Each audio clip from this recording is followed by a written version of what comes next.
ലോകത്തെ നടുക്കിക്കളഞ്ഞ, ലോകചരിത്രത്തെ രണ്ടായി വിഭജിച്ച, ഇന്നും ലോകത്തിന് വേദനയായി നിലനിൽക്കുന്ന ജപ്പാനിലെ ഒരു സ്ഥലത്താണ് ഞാനെത്തിയിരിക്കുന്നത്. ഹിരോഷിമ. ഹിരോഷിമയിലെ പീസ് മെമ്മോറിയൽ മ്യൂസിയത്തിന് മുന്നിലാണിപ്പോൾ. 1945 ഓഗസ്റ്റ് 6 എന്ന ശപിക്കപ്പെട്ട ദിവസം രാവിലെ 8:15 ഹിരോഷിമയിൽ ആറ്റം ബോംബ് വീണതിന്റെ ദുരന്ത ചിത്രങ്ങൾ അവതരിപ്പിച്ചിരിക്കുന്ന മ്യൂസിയത്തിനകത്തേക്ക് കയറിച്ചെന്നു. ലോകത്താദ്യമായിട്ട് ഒരു ആറ്റം ബോംബ് വീഴുന്നു. 1.5 ലക്ഷം ആളുകളെ മിനിറ്റുകൾക്കുള്ളിൽ ഒന്നാകെ കൊന്നുകളയുന്ന ഒരു വലിയ ദുരന്തം അതിനു മുൻപോ അതിനുശേഷമോ ലോകത്തുണ്ടായിട്ടില്ല. ആറ്റം ബോംബ് വീണ ദിവസം രാവിലെ ഹിരോഷിമ ഇങ്ങനെയായിരുന്നു. ട്രാമുകൾ ഓടുന്ന തെരുവുകൾ, ആളുകൾ ഷോപ്പിങ്ങിനിറങ്ങിയിരിക്കുന്നു. സജീവമായി തുടങ്ങിയ നഗരം. ഹിരോഷിമയുടെ അന്നത്തെ ഒരു സാധാരണ പ്രഭാതമായിരുന്നു. നീന്തൽ പരിശീലനത്തിൽ ഏർപ്പെട്ടിരിക്കുന്ന കുട്ടികൾ, സ്കൂളിൽ പോകാൻ ഒരുങ്ങി തെരുവോരത്തും സ്കൂളിന്റെ സമീപത്തുമൊക്കെ നിൽക്കുന്ന കുഞ്ഞു വിദ്യാർത്ഥികൾ, എല്ലാവരും സന്തോഷപൂർവ്വം പുലരുന്ന ഒരു സാധാരണ ദിവസം. പക്ഷേ രാവിലെ 8:15 ആയപ്പോൾ ആ കഥ മാറി. ഹിരോഷിമയുടെ തലവിധി മാറി. ആ ചരിത്രത്തിന്റെ കാഴ്ചകളിലേക്കാണ് ഞങ്ങൾ നടന്നു ചെല്ലുന്നത്. പിന്നെ ഹിരോഷിമ ഇങ്ങനെയായിരുന്നു. ചിത്രത്തിൽ കാണുന്നതുപോലെ ചാരക്കൂമ്പാരമായി തീർന്ന നഗരം. അതിന്റെ ഒരു വീഡിയോ പ്രസന്റേഷൻ ഇവിടെയുണ്ട്. ആകാശത്തുനിന്ന് കാണുമ്പോൾ ഹിരോഷിമ ഇങ്ങനെയാണ്. ഒട്ടാ നദിയുടെയും ടെൻമാ നദിയുടെയും മറ്റ് നിരവധി നദികളുടെയും ഓരത്തുള്ള പട്ടണം. അവിടെ ഇന്ന് ആറ്റമിക് ബോംബ് ഡോം എന്ന് പേരിട്ടിരിക്കുന്ന പഴയ എക്സിബിഷൻ സെന്ററാണ് ആ കാണുന്ന കെട്ടിടം. ടി ആകൃതിയിലുള്ള പാലത്തിന്റെ തൊട്ടടുത്ത കെട്ടിടം ഇന്നത്തെ സ്മാരകം. വിമാനത്തിൽ നിന്ന് ലിറ്റിൽ ബോയ് എന്ന ബോംബ് അവിടേക്ക് വീഴുന്നു. ആ ബോംബ് താഴേക്ക് പോയി ഭൂമിയിൽ നിന്ന് 1/2 കിലോമീറ്റർ മുകളിൽ വെച്ച് പൊട്ടുന്നു. അതോടെ നഗരമാകെ ഒരു അഗ്നികുണ്ഠമായി മാറുന്നു. അവിടെ നിന്ന് ആറ്റമിക് മഷ്റൂം എന്ന് പിന്നീട് പേരിട്ട മേഘസമാനമായ പുകപടലം മുകളിലേക്ക് ഉയരുന്നു. 7000 ഡിഗ്രി സെൽഷ്യസിൽ ആ നഗരമാകെ ഉരുകിത്തിളയ്ക്കുന്നു. തൊട്ടുതാഴെ ഉണ്ടായിരുന്ന 6 സ്ക്വയർ കിലോമീറ്റർ പ്രദേശത്തെ മനുഷ്യരൊക്കെ കത്തിച്ചാമ്പലായി പോകുന്നു. അതിനു പുറത്തുള്ള ആളുകളെല്ലാം കഠിനമായ അണുവികിരണമേറ്റും അതിതീവ്രമായ ചൂടിലും വെന്ത് പാതി ജീവനോടെ രക്ഷപ്പെടുന്നു. പിന്നീട് പല ദിവസങ്ങളിലായി അവരും മരിച്ചു വീഴുന്നു. അങ്ങനെ 2 ലക്ഷത്തോളം ആളുകൾ അടുത്ത ഒരാഴ്ചയ്ക്കകം മരിക്കുന്ന സ്ഥിതിയിലേക്കെത്തുന്നു. നഗരം ഇങ്ങനെ ഒരു ഊഷരഭൂമിയായി മാറുന്നു. കെട്ടിടങ്ങളും വീടുകളും ആ ഫാക്ടറികളും എല്ലാം ഉണ്ടായിരുന്ന നഗരത്തിൽ നമ്മൾ നേരത്തെ കണ്ട ആറ്റമിക് ഡോം എന്ന ആ കെട്ടിടം മാത്രം ഏതാണ്ട് അവശേഷിക്കുന്നു. അതിന് സമീപത്ത് പാതി തകർന്ന 1-2 കെട്ടിടങ്ങളുമുണ്ട്. ബാക്കി മുഴുവൻ ഇങ്ങനെ ചാരക്കൂമ്പാരവും തകർന്ന അവശിഷ്ടങ്ങളും കരിക്കട്ടകളും മാത്രമായി. മരങ്ങളും മനുഷ്യരുമെല്ലാം കത്തി അമർന്നുപോയി. അതിനുശേഷം ഒരു സംഭവം കൂടിയുണ്ടായി, നാഗസാക്കിയിൽ. പിന്നീട് ലോകത്ത് മറ്റെവിടെയും ഉണ്ടായിട്ടില്ല. വേദനയോടെയും ഞെട്ടലോടെയും വല്ലാത്തൊരു തരിതിരിപ്പോടെയും അല്ലാതെ നമുക്കിതിലൂടെ നടക്കാൻ പറ്റില്ല. 1945 ഓഗസ്റ്റ് 6 ഘടികാരങ്ങൾ നിലച്ചുപോയ 8:15 മുൻപ് ഹിരോഷിമ ശാന്തമായിരുന്നു. ജനങ്ങൾ പതിവ് പോലെ ജോലിക്കിറങ്ങുന്നു. ഹോട്ടലുകൾ തുറക്കുന്നു. കുട്ടികൾ സ്കൂളിൽ പോകുന്നു. ചന്തകൾ സജീവമാകുന്നു. ആശുപത്രികളിൽ പതിവ് പ്രവർത്തനങ്ങൾ നടക്കുന്നു. എന്നാൽ ഒറ്റ നിമിഷം കൊണ്ട് എല്ലാം മാറിമറിഞ്ഞു. ഹിരോഷിമയിലേക്ക് അഗ്നി പെയ്തിറങ്ങി. കൊടും ചൂടിൽ മനുഷ്യർ മാത്രമല്ല, വാഹനങ്ങളും കെട്ടിടങ്ങളും പാതകളും പാലത്തിന്റെ ഉരുക്കു കൈവരികളും വരെ ഉരുകിയൊലിച്ചു. ജീവനറ്റുപോകാത്തവർ ഉരുകിയൊലിക്കുന്ന ശരീരവുമായി പരക്കം പാഞ്ഞു. പലരും നദികളിൽ ചാടി. പക്ഷേ നദിയിലെ വെള്ളവും തിളയ്ക്കുകയായിരുന്നു. ബോംബ് വീണതിന് തൊട്ടു താഴെയുള്ള 6 സ്ക്വയർ കിലോമീറ്റർ സ്ഥലത്തെ എല്ലാം കത്തിച്ചാമ്പലായിപ്പോയി. അവിടെ നിന്ന് പുറത്തേക്ക് പോകും തോറും തീവ്രത കുറഞ്ഞു വന്നതുകൊണ്ട് പലരും പൊള്ളലേറ്റും പാതി കരിഞ്ഞുമൊക്കെ രക്ഷപ്പെട്ടു. പക്ഷേ അവരിൽ പലരും പിന്നീടുള്ള 4 മാസത്തിനിടെ മരണത്തിന് കീഴടങ്ങുകയാണുണ്ടായത്. ഇതൊക്കെ നഗരഹൃദയത്തിന് പുറത്തുള്ള കാഴ്ചകളാണ്. രക്ഷാപ്രവർത്തന ദൃശ്യങ്ങളും ആശുപത്രിയിൽ നിന്നുള്ള കാഴ്ചകളുമെല്ലാം ഇതിലുണ്ട്. ഇത് 3 വയസ്സുകാരൻ ഷിനിച്ചിയുടെ ട്രൈസൈക്കിളാണ്. അവനും അവന്റെ സഹോദരിയുമാണ് ഈ ചിത്രത്തിൽ. ബോംബ് പൊട്ടുന്ന സമയത്ത് ഷിനിച്ചി ഈ സൈക്കിൾ ഓടിക്കുകയായിരുന്നു. ഗുരുതരമായി പൊള്ളലേറ്റ ആ കുട്ടി അന്ന് രാത്രി മരിച്ചു. ഷിനിച്ചിയെപ്പോലെ പൊള്ളലേറ്റ കുട്ടികളുടെ പാതി കത്തിയ കുഞ്ഞുടുപ്പുകളാണിത്. കുഞ്ഞുങ്ങളുടെ ഓർമ്മകൾ പേറുന്ന ഉടുപ്പുകൾ, സ്കൂൾ കുട്ടികളുടെ യൂണിഫോമുകൾ. അതിനകത്തുണ്ടായിരുന്ന ആളുടെ ശരീരമൊന്നും അവശേഷിച്ചില്ല. അങ്ങനെ പല കാഴ്ചകൾ. ദുരന്തത്തിന്റെ ഞെട്ടിക്കുന്ന കഥകൾ പറഞ്ഞു തരുന്ന നിരവധി ഫോട്ടോഗ്രാഫുകളാണ് ഇവിടെ പ്രദർശിപ്പിച്ചിരിക്കുന്നത്. വേറെ ചിലരെയും കാണാം ഇവിടെ. പൊള്ളലേറ്റവരാണ്. ബോംബിങ്ങിന്റെ കേന്ദ്രഭാഗത്ത് നിന്ന് കുറച്ചകലെയുള്ളവർക്കാണ് ഈ വിധം പൊള്ളലേറ്റത്. ആറ്റമിക് ബോംബിൽ നിന്നുള്ള പൊള്ളലിന്റെ ഭീകരതയാണ് ഇത് കാണിക്കുന്നത്. വേറൊരു ഭാഗത്ത് ബോംബിങ്ങിന് 7 വർഷത്തിനു ശേഷം ഹിരോഷിമയിൽ നിന്ന് കുഴിച്ചെടുത്ത തലയൂട്ടികളുടെ കൂമ്പാരങ്ങൾ. അന്ന് മരിച്ചവരെയെല്ലാം വലിയ കുഴികളിൽ കൂട്ടമായി സംസ്കരിക്കുകയായിരുന്നു. 100,000 ആളുകൾ ഒരുമിച്ച് മരിച്ചാൽ വേറെ എന്തു ചെയ്യാനാണ്? അത്രയും ആളുകൾ ഒരു ദിവസം ഒരു നഗരത്തിൽ മരിക്കുമ്പോൾ ഉണ്ടാകുന്ന അവസ്ഥയൊന്ന് ആലോചിച്ചു നോക്കുക. അതിൽ കുറെ പേർ ഭസ്മമായിപ്പോയി. ആ വേദനിപ്പിക്കുന്ന, ആ നടുക്കുന്ന ഓർമ്മകളാണ് ഈ മ്യൂസിയത്തിൽ കണ്ടത്. ഞാൻ അതിൻ്റെ മുഴുവൻ ദൃശ്യങ്ങളൊന്നും കാണിക്കുന്നില്ല. ഓർമ്മകൾ നൽകുന്ന തീവ്രമായ വേദനയുമായിട്ടാണ് ഇതിലെ ആളുകൾ നടക്കുന്നത്. നടക്കാൻ പോലും വയ്യാതെ തളർന്നിരിക്കുന്ന ആളുകളുമുണ്ട്. ഞങ്ങൾ ആ ഇടനാഴിയിലൂടെ തിരിച്ചു നടന്നു. ഇവിടെ നിന്ന് നോക്കുമ്പോൾ അങ്ങ് താഴെ പീസ് മെമ്മോറിയൽ പാർക്ക് കാണാം. പാർക്കിന്റെ ഒരറ്റത്താണ് ഈ മ്യൂസിയം ഇരിക്കുന്നത്. അങ്ങേയറ്റത്ത് ഞങ്ങൾ കുറച്ചു മുൻപ് സന്ദർശിച്ച ആറ്റമിക് ഡോം. അത് പീസ് പാർക്കിന്റെ ഭാഗമായി തോന്നുമെങ്കിലും അതിനും ഈ പാർക്കിനുമിടയിൽ ഒരു നദി ഒഴുകുന്നുണ്ട്. നദിക്കപ്പുറം ഒരു ഹൈവേ ഉണ്ട്. അതിനുമപ്പുറമാണ് ആ ഡോം. ഒരു ദ്വീപ് പോലുള്ള ഭാഗത്താണ് ഈ പീസ് പാർക്ക്. അവിടെയും ഒന്ന് പോകണം. പാർക്കിൽ പല മോണുമെന്റുകളുണ്ട്. അവിടെയെല്ലാം ആളുകൾ കൂടി നിൽക്കുന്നത് കാണാം. പലവിധ സ്മാരകങ്ങൾ. Peace pond, victims memorial, flame of peace എന്നൊക്കെ അവ അറിയപ്പെടുന്നു. അവിടെയും കൂടി പെട്ടെന്നൊന്ന് പോയേക്കാമെന്ന് തീരുമാനിച്ചു. ഞാൻ മ്യൂസിയത്തിൽ നിന്ന് പുറത്തേക്ക് നടന്നു. ഇതാണ് മ്യൂസിയം കെട്ടിടം. ഇതിന്റെ മുകളിലത്തെ നിലയിലാണ് പ്രദർശനങ്ങൾ. ആ മുകളിൽ കാണുന്ന ഭാഗത്തുകൂടിയാണ് അല്പം മുൻപ് ഞാൻ നടന്നത്. ഇപ്പോൾ പീസ് മെമ്മോറിയൽ പാർക്കിലൂടെയാണ് നടക്കുന്നത്. 1954 April 1 Hiroshima peace memorial park തുറന്നത്. ഹിരോഷിമ സിറ്റി ഭരണകൂടമാണ് അതിന് മുൻകൈയെടുത്തത്.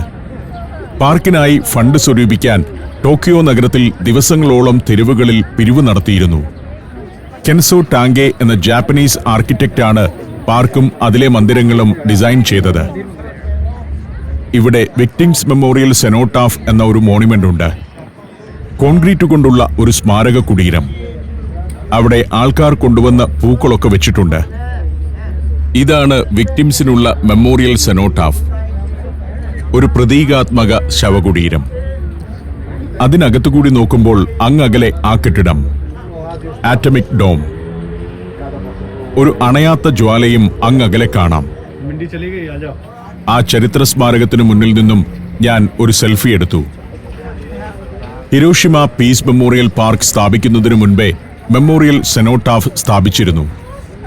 1952 ഓഗസ്റ്റ് 6 അത് അനാച്ഛാദനം ചെയ്തത്. അതിനടുത്തു നിന്നും ഒരു കുളം തുടങ്ങുകയാണ്. നീളമുള്ള ഒരു കുളം. പോണ്ട് ഓഫ് പീസ് എന്നാണ് ഇതിന് പേര്. അടിയിൽ ഗ്രാനൈറ്റ് വിരിച്ച ശുദ്ധജലം നിറഞ്ഞ പോണ്ട്.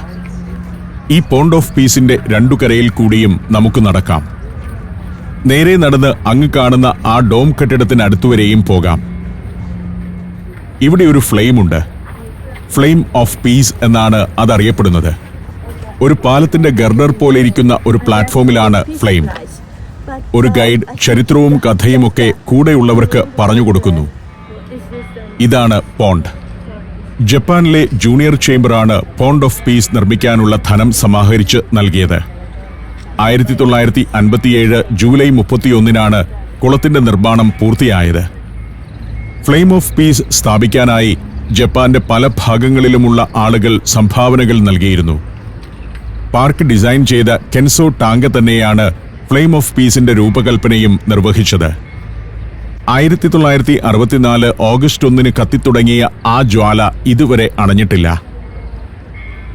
ഈ പീസ് പാർക്കിനെ സംബന്ധിച്ച് ചില വിവാദങ്ങളും നിലനിൽക്കുന്നുണ്ട്. അമേരിക്ക ഹവായ് ദ്വീപിൽ നിർമ്മിച്ച പേൾ ഹാർബർ സ്മാരകത്തിന്റെ ഒരു സഹോദര ഉദ്യാനത്തെ പോലെയാണ് ഇത് ഒരുക്കിയിരിക്കുന്നതെന്നാണ് ഏറ്റവും വലിയ ആരോപണം. പാർക്കിന്റെ പരിപാലനം സംബന്ധിച്ച് അമേരിക്ക ജപ്പാനുമായി ഉണ്ടാക്കിയ ഒരു കരാറും ഇവിടെ വലിയ വിവാദമായിട്ടുണ്ട്. ഇന്ത്യക്കാരായ ധാരാളം ടൂറിസ്റ്റുകളുണ്ട് ഇവിടെ. സന്യാസിനിമാരെ ഒക്കെ കാണാം. Vietnam, France, Belgium, Netherlands, Mexico, Greece. സഞ്ചാരം വോളിയം നമ്പർ 18 ഫുൾ HD-യിലുള്ള ഈ അപൂർവ ദൃശ്യയാത്രാ വിവരണ ശേഖരം സ്വന്തമാക്കാൻ സഞ്ചാരം എന്ന് SMS ചെയ്യൂ. ഫോൺ 9995 444 222. വേറൊരു സ്ഥലത്ത് വലിയൊരു ജനക്കൂട്ടമുണ്ട്. ചിൽഡ്രൻസ് പീസ് മോണുമെന്റ് ആണ് ഇവിടുത്തെ കാഴ്ച. ബോംബിംഗിൽ മരിച്ച കുട്ടികളുടെ സ്മരണയ്ക്കാണ് ഇത് സമർപ്പിച്ചിരിക്കുന്നത്. ബോംബിംഗിന്റെ ദുരന്തത്തിനിരയായി മരണം കാത്തു കഴിയവേ 1000 കടലാസു കൊക്കുകൾ ഉണ്ടാക്കിയ സഡാക്കോ സസാക്കി എന്ന പെൺകുട്ടിയിൽ നിന്ന് പ്രചോദനം ഉൾക്കൊണ്ട് നിർമ്മിച്ചതാണ് ഈ സ്മാരകം. മുകളിൽ കടലാസു കൊക്കുമായി നിൽക്കുന്ന പെൺകുട്ടിയുടെ ശില്പം, അതിന് താഴെ ബോംബിന്റെ ആകൃതിയിലുള്ള ഒരു നിർമ്മിതി, അതിനുള്ളിൽ ഒരു മണിയുമുണ്ട്. ചെല്ലുന്നവരെല്ലാം ആ മണി അടിച്ചുകൊണ്ടിരിക്കും. എല്ലാവരും ഒരു തവണയെ മണി മുഴക്കൂ. ഇന്ത്യക്കാർക്ക് എല്ലാത്തിനും അല്പം ആവേശം കൂടുതലുണ്ടല്ലോ. വലിയൊരു പുണ്യം കിട്ടുമെന്ന മട്ടിൽ ഇന്ത്യക്കാർ മണിയിൽ തൂങ്ങിക്കിടന്ന് അടിക്കുകയാണ്. ബാക്കി ആർക്കും അങ്ങോട്ടടുക്കാനേ പറ്റിയില്ല. അതുകൊണ്ട് ബാക്കി എല്ലാവരും അല്പം മാറി നിൽക്കുകയാണ്. വലിയൊരു ജനക്കൂട്ടമുണ്ട് ചിൽഡ്രൻസ് പീസ് മോണുമെന്റിന് ചുറ്റിലും. അത് കഴിഞ്ഞ് വീണ്ടും മുന്നോട്ട് നടന്നാൽ ആറ്റമിക് ഡോമിന്റെ സമീപത്തേക്ക് എത്തും. വലിയൊരു ഉദ്യാനമാണ്. ലോകത്തെ ഞെട്ടിച്ച ഒറ്റ ദിവസത്തിൽ ഇത്രയും വലിയ ദുരന്തമുണ്ടായ മറ്റൊരു സ്ഥലം ലോകത്തില്ലെന്നോർക്കണം. ഇവിടെ ബോംബ് വീണ് 3-ാം ദിവസം നാഗസാക്കി എന്ന ജപ്പാന്റെ മറ്റൊരു പട്ടണത്തിലും ബോംബ് വീണു. 2-ാം ലോകമഹായുദ്ധത്തിൽ ജപ്പാന്റെ കീഴടങ്ങൽ ഉറപ്പാക്കാനാണല്ലോ അമേരിക്ക ഹിരോഷിമയിൽ അണുബോംബിട്ടത്. എന്നാൽ കീഴടങ്ങാൻ അവർ തയ്യാറായില്ല. കീഴടങ്ങലിനായി ജാപ്പനീസ് ചക്രവർത്തി അമേരിക്കയ്ക്ക് ഹിതകരമല്ലാത്ത ഉപാധികൾ വെച്ചു. അതോടെ അമേരിക്ക ഫാറ്റ്മാൻ എന്ന 2ാമത്തെ അണുബോംബ് പ്രയോഗിക്കാൻ തീരുമാനിച്ചു. കോക്കൂറ എന്ന വ്യവസായ നഗരത്തിൽ ബോംബിടാനായിരുന്നു പദ്ധതി. എന്നാൽ ബോംബുമായി വിമാനം എത്തിയപ്പോൾ വ്യവസായശാലകളിൽ നിന്നുള്ള പുക മൂലം ലക്ഷ്യം കണ്ടെത്താനായില്ല. അതിനാൽ ആ ബോംബ് നാഗസാക്കിയിൽ പ്രയോഗിച്ചു. ഹിരോഷിമയിൽ ഉണ്ടായതെല്ലാം നാഗസാക്കിയിലും ആവർത്തിച്ചു. 3.5 ലക്ഷം ആളുകൾ വസിച്ചിരുന്ന ആ നഗരത്തിലെ 1 ലക്ഷം ആളുകൾ മരണത്തിന് കീഴടങ്ങി. ഇനിയും ഒരു ആക്രമണം താങ്ങാനുള്ള ശേഷി ജപ്പാൻ ഉണ്ടായിരുന്നില്ല. അങ്ങനെ 1945 ഓഗസ്റ്റ് 15 അവർ കീഴടങ്ങൽ പ്രഖ്യാപിച്ചതോടെ 2-ാം ലോകമഹായുദ്ധം അവസാനിക്കുകയായിരുന്നു. ഞങ്ങൾ തിരികെ ചെന്ന് ബസ്സിൽ കയറി. എല്ലാവരും കൃത്യസമയത്ത് ബസ്സിലേക്കെത്തിയിരുന്നു. ടൂറിസ്റ്റുകളുമായി ധാരാളം ബസ്സുകൾ എത്തിയിരിക്കുന്നു. ജപ്പാനിൽ വരുന്ന മിക്കവാറും ടൂറിസ്റ്റുകൾ എത്തുന്ന ഒരു സ്ഥലമാണ് ഹിരോഷിമ. എല്ലാവരും ഘനീഭവിച്ച മുഖവുമായിട്ടാണ് ഇരിക്കുന്നത്. ആ ദുരന്തത്തിന്റെ ഓർമ്മകളിലെന്നോണം. ആറ്റം ബോംബ് പ്രയോഗവും ജപ്പാന്റെ കീഴടങ്ങലും ആ നാളുകളിൽ ജപ്പാനിലെ സാധാരണ ജനങ്ങളിൽ സമ്മിശ്ര പ്രതികരണമാണ് ഉണ്ടാക്കിയത്. ആദ്യ ദിനങ്ങളിൽ ജപ്പാനിലെ ജനങ്ങൾ കടുത്ത ഭീതിയിലും ദുഃഖത്തിലുമായിരുന്നു. അത്ഭുതകരമായ ഒരു കാര്യം, അമേരിക്കയോട് പ്രതികാരം ചെയ്യണമെന്ന ചിന്ത ആരിലും ഉണ്ടായില്ല എന്നതാണ്. കീഴടങ്ങൽ പ്രഖ്യാപനം വായിക്കുന്ന വേളയിലാണ് ജപ്പാനിലെ ഭൂരിഭാഗം ജനങ്ങളും അന്നത്തെ ചക്രവർത്തി ഹിരോഹിതോയുടെ ശബ്ദം ആദ്യമായി കേട്ടത്. യുദ്ധത്തിൽ ജപ്പാന്റെ തെറ്റുകൾ അംഗീകരിച്ച ചക്രവർത്തി ജനങ്ങൾ കൂടുതൽ കഷ്ടപ്പെടാതിരിക്കാനാണ് കീഴടങ്ങുന്നതെന്നും പ്രഖ്യാപിച്ചു. അമേരിക്കയുടെ ഭരണമായിരുന്നു പിന്നെ ജപ്പാനിൽ. ജനറൽ മക് ആർതറുടെ നേതൃത്വത്തിൽ സമാധാനപൂർണമായ ദിനങ്ങൾ. അമേരിക്കക്കാർ ജപ്പാനെ ചവിട്ടിമെതിക്കുമെന്ന് കരുതിയ നാളുകളിൽ അവർ ജനത്തോട് സൗമ്യമായി ഇടപെട്ടു. അമേരിക്ക ശത്രുവല്ല, മിത്രമാണെന്ന് ജനം അംഗീകരിച്ചു. നമ്മുടെ തെറ്റിന് നമ്മൾ ശിക്ഷിക്കപ്പെട്ടു എന്ന് പരോക്ഷമായി ചക്രവർത്തി പറഞ്ഞത് ജനം ഉൾക്കൊണ്ടു. നമ്മളെ തകർത്ത US ഉയർത്തെണീക്കലിന് സഹായിക്കാൻ സന്നദ്ധമാണ്. നമ്മൾ അത് സ്വീകരിച്ചില്ലെങ്കിൽ സോവിയറ്റ് യൂണിയൻ നമ്മളെ കീഴടക്കും, ഒരു കമ്മ്യൂണിസ്റ്റ് രാഷ്ട്രമാക്കും. അതുകൊണ്ട് നമുക്ക് US-ന്റെ സഹായത്തോടെ മുന്നോട്ടു പോകാം എന്നതായിരുന്നു ചക്രവർത്തിയുടെ പ്രസ്താവനയുടെ അർത്ഥം. പിന്നെ US ജപ്പാന്റെ ഏറ്റവും വലിയ സൗഹൃദ രാഷ്ട്രമായി. യുദ്ധം അവസാനിപ്പിച്ചതോടുകൂടി ജപ്പാനെ പുനഃസൃഷ്ടിക്കാൻ അമേരിക്ക തന്നെ മുന്നിട്ടിറങ്ങുകയായിരുന്നു. തങ്ങൾ തകർത്ത രാജ്യത്തെ പുനരുദ്ധരിക്കാൻ സഹായിക്കുമ്പോൾ അമേരിക്കയ്ക്ക് തങ്ങളുടേതായ അജണ്ടകളും ഉണ്ടായിരുന്നു. അമേരിക്കയുടെ സഹായത്തോടെയാണ് പിന്നെ ജപ്പാൻ കുതിച്ചുയർന്നത്. അങ്ങനെ ഓടി ബസ് ഹിരോഷിമ ട്രെയിൻ സ്റ്റേഷന്റെ സമീപത്തേക്കെത്തി. ഇനി ഒരു ട്രെയിനിലാണ് ഞങ്ങളുടെ യാത്ര. എല്ലാവരുടെയും പ്രധാന ലഗേജ് എല്ലാം ഒരു ട്രക്കിൽ ഇന്ന് താമസിക്കുന്ന ഫുക്കുവോക്ക നഗരത്തിലേക്ക് പോയിട്ടുണ്ട്. ഫുക്കുവോക്കയിലേക്ക് പോകാൻ വേണ്ടി റെയിൽവേ സ്റ്റേഷനിലേക്ക് കയറി ചെന്നു. എല്ലാവരും ഹാൻഡ് ലഗേജ് മാത്രമേ എടുത്തിട്ടുള്ളൂ. ഞങ്ങൾ താമസിച്ച ഗ്രാൻഡ് വിയ ഹോട്ടലാണിത്. കുറെ സ്കൂൾ കുട്ടികൾ യൂണിഫോമൊക്കെ ഇട്ട് സ്റ്റേഷനിലൂടെ നടക്കുന്നു. കുട്ടികൾ ഈ സ്റ്റേഷനെ ക്രോസ് ചെയ്താണ് അപ്പുറത്തെ സ്ട്രീറ്റിലേക്ക് പോകുന്നത്. അല്ലാതെ ട്രെയിനിൽ യാത്ര ചെയ്യാൻ വേണ്ടിയല്ല കുട്ടികൾ സ്റ്റേഷനിൽ വരുന്നത്. ഞങ്ങൾ ഹിരോഷിമ സ്റ്റേഷനകത്തേക്കു കയറി. ഹിരോഷിമ എന്ന ചരിത്ര നഗരത്തോട് യാത്ര പറയേണ്ട സമയമായി വരുന്നു. ഇനിയും ഒരു ഷിൻകാൻസൻ അഥവാ ബുള്ളറ്റ് ട്രെയിനിലാണ് ഞങ്ങൾ ഹിരോഷിമയിൽ നിന്നും ഫുക്കുവോക്കയിലേക്ക് പോകുന്നത്. ഇവിടെ നിന്നും ഫുക്കുവോക്കയിലേക്ക് ബുള്ളറ്റ് ട്രെയിനിൽ 1.5 മണിക്കൂറിന്റെ യാത്രയേയുള്ളൂ. ഗ്രൂപ്പ് ടിക്കറ്റ് ആയതിനാൽ ഓരോരുത്തർക്കും ടിക്കറ്റ് എടുക്കേണ്ടതില്ല. എസ്കലേറ്ററിൽ കയറി 12ാമത്തെ പ്ലാറ്റ്ഫോമിലേക്ക് നീങ്ങി. അവിടെയാണ് ഞങ്ങൾക്കുള്ള ട്രെയിൻ വരിക. ഷിൻകാൻസൻ എന്നാണ് ഇവർ ബുള്ളറ്റ് ട്രെയിനിനെ വിളിക്കുന്നത്. അതിൽ N700 സുപ്രീം എന്ന ട്രെയിനാണ് ഇവർ ഇപ്പോൾ പ്രധാനമായും ഉപയോഗിക്കുന്നത്. 2020-ലാണ് അത് സർവീസ് തുടങ്ങിയത്.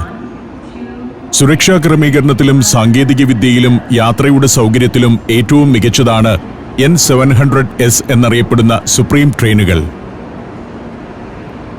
ഇവിടെ സ്മോക്കിംഗ് റൂമൊക്കെയുണ്ട്.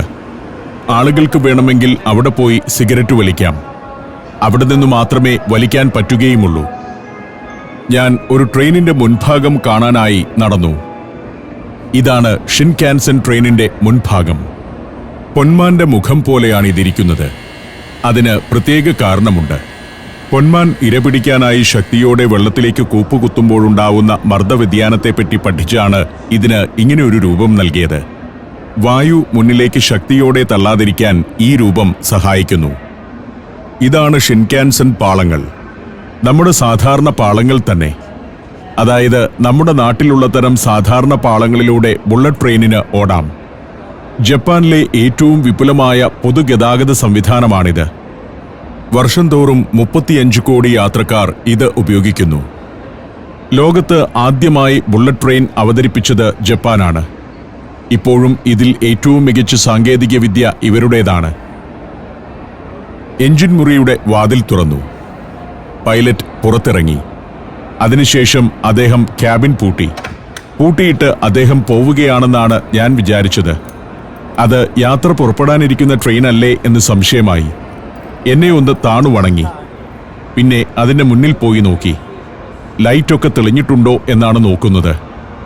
ഇത്തരം കാര്യങ്ങൾ പോലും ഉറപ്പുവരുത്തും ലോക്കോ പൈലറ്റ്. തിരിച്ചു വരുമ്പോഴും അദ്ദേഹം എന്നെ 2-3 തവണ താണു വണങ്ങി. ഇവരുടെ ഒരു വിനയവും ആദരവും നമ്മെ അത്ഭുതപ്പെടുത്തിക്കളയും. ഇത്രയും സമയത്തേക്ക് പുറത്തിറങ്ങാൻ വേണ്ടി മാത്രമാണ് അയാൾ ക്യാബിൻ പൂട്ടിയതെന്ന് ഓർക്കണം. ഓരോ ചിട്ടയും ഇവർ കർശനമായി പാലിക്കുന്നു. ലോക്കോ പൈലറ്റ് പുറത്തിറങ്ങിയാൽ പൂട്ടിയിട്ടേ പോകാവൂ. കാണാവുന്ന ഒരു സ്ഥലത്താണെങ്കിൽ പോലും. അടുത്ത ട്രെയിൻ ഡ്രൈവറും ഇതേപോലെ തന്നെ പുറത്തിറങ്ങുന്നു. ലൈറ്റ് എല്ലാം തെളിഞ്ഞിട്ടുണ്ടോ എന്ന് നോക്കുന്നു. ഉറപ്പുവരുത്തുന്നു. ഇത്ര സൂക്ഷ്മതയോടെ ഇവർ ഇതൊക്കെ ചെയ്യുന്നതിന്റെ ഫലം എന്താണെന്നോ? 1960-കളിൽ ബുള്ളറ്റ് ട്രെയിൻ ഓടാൻ തുടങ്ങിയതാണിവിടെ. അതിനുശേഷം ഇന്നേ വരെ ഒരു അപകടവും ഉണ്ടായിട്ടില്ലാത്ത റെയിൽവേ സിസ്റ്റമാണ് ജപ്പാന്റെ ഷിൻകാൻസൻ. അവിശ്വസനീയമായി തോന്നാം. അത്ര പെർഫെക്ഷനാണ് ഇവർക്ക്. ഒരു ട്രെയിൻ ഓടിത്തുടങ്ങി. മണിക്കൂറിൽ 320 കിലോമീറ്ററാണ് ഷിൻകാൻസന്റെ പരമാവധി വേഗം. ട്രെയിൻ ഓടിത്തുടങ്ങി 3-4 മിനിറ്റ് കൊണ്ട് പരമാവധി വേഗത്തിലെത്തുമെന്നതാണ് ഇതിന്റെ പ്രത്യേകത. സ്റ്റേഷൻ വിടുന്നതോടുകൂടി തന്നെ നല്ല സ്പീഡിലാവും. നേരെയുള്ള പാളമൊന്നുമല്ല. വളഞ്ഞു പുളഞ്ഞ പാതയിലൂടെ ഒക്കെ തന്നെയാണ് ബുള്ളറ്റ് ട്രെയിനും പോകുന്നത്. സ്റ്റേഷൻ വിട്ട് കുറച്ചു കഴിയുമ്പോഴേക്കും ഫുൾ സ്പീഡിൽ ഓടാൻ തുടങ്ങും. പല സീരീസിലുള്ള ട്രെയിനുകൾ ഷിൻകാൻസനിലുണ്ട്. ഓരോന്നിൻ്റെയും ടെക്നോളജിയും അകത്തെ സംവിധാനങ്ങളുമൊക്കെ വ്യത്യസ്തമാണ്. ഒരു ട്രെയിനിൽ പരമാവധി 16 ബോഗികളാണുണ്ടാവുക. സ്പീഡ് കണക്കാക്കിയാണ് ബോഗികളുടെ എണ്ണം 16-ൽ ഒതുക്കിയിരിക്കുന്നത്. പല മോഡലുകളിലായി ഇപ്പോൾ ജപ്പാനിൽ 5600 ഷിൻകാൻസൻ ട്രെയിനുകളുണ്ട്. ഷിൻകാൻസന് 320 കിലോമീറ്റർ സ്പീഡാണ്. എന്നാൽ 500 കിലോമീറ്റർ സ്പീഡുള്ള മാഗ്ലെവ് ട്രെയിനുകൾ വന്നു കഴിഞ്ഞു. ആളുകളുടെ യാത്രയ്ക്ക് സ്പീഡ് കൂടുതൽ വേണം എന്ന ചിന്തയിൽ നിന്നാണത്. 50 വർഷത്തെ മുന്നിൽ കണ്ടുള്ള പദ്ധതി. ആ സ്പീഡാണല്ലോ നാടിന്റെ വികസനത്തിന് ആധാരം. ഈ സമയം നമ്മൾ എവിടെ നിൽക്കുന്നു എന്നാണ് ഞാൻ ചിന്തിക്കുന്നത്. 200 കിലോമീറ്റർ സ്പീഡുള്ള ട്രെയിനിനെ കുറിച്ച് പറയുമ്പോൾ അത് ഇത്തിരി കൂടുതലല്ലേ? ആർക്കാണ് ഇത്ര ധൃതി എന്നാണ് നമ്മുടെ ആളുകൾ ചിന്തിക്കുന്നത്. വികസനത്തിന്റെ വേഗവും അങ്ങനെയാണല്ലോ എന്ന രസകരമായ ചിന്തയിൽ ഞാൻ നിന്നു.